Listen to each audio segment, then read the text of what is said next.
Hello everyone. তো আজ আমি তোমাদের শেয়ার করব আমার একটা ফেস মাস্ক, যেটা বানানোর জন্য প্রথমে একটা বোল নিয়ে নেব, তার মধ্যে কিছুটা রাইস ফ্লাওয়ার নিয়ে নেব, সঙ্গে কিছুটা বিটরুট জুস আর কিছুটা টক দই। তোমরা চাইলে র মিল্ক ইউজ করতে পারো বা বিটরুট পাউডার ইউজ করতে পারো। তো এটাকে ভালো করে মিক্স করে আমরা ফেসে অ্যাপ্লাই করব।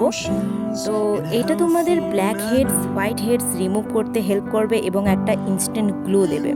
তো যাদের তোমাদের ব্ল্যাক হেডস বা হোয়াইট হেডসের প্রবলেম আছে তারা এই ফেস মাস্কটা অবশ্যই ট্রাই করো। তো ফেস মাস্কটাকে ভালো করে ফেসে অ্যাপ্লাই করার পর আমরা 5 মিনিট ধরে এটাকে স্ক্রাব করব। তো মনে রাখবে, যেখানে সবথেকে বেশি ব্ল্যাক হেডস বা হোয়াইট হেডস হয় সেখানে বেশি করে স্ক্রাব করতে হবে। ভালো করে স্ক্রাব করার পর যেটা থেকে যাবে সেটাকে আমরা ভালো করে ফেসে অ্যাপ্লাই করে 5 মিনিট ওয়েট করব। আমার তো প্রচুর black heads are white heads হয়, সেই জন্য আমি এটা সপ্তাহে 2-3 বার ইউজ করে থাকি। বাকিটা আমি হাতে অ্যাপ্লাই করে কিছুক্ষণ স্ক্রাব করে নিলাম, তারপর আমরা 5 মিনিট পর ফেস ওয়াশ করব। So after washing my face তোমরা দেখতেই পাচ্ছ আমার সব হোয়াইট হেডস রিমুভ হয়ে গেছে। তো আমরা মুখটাকে ভালো করে মুছে নেব।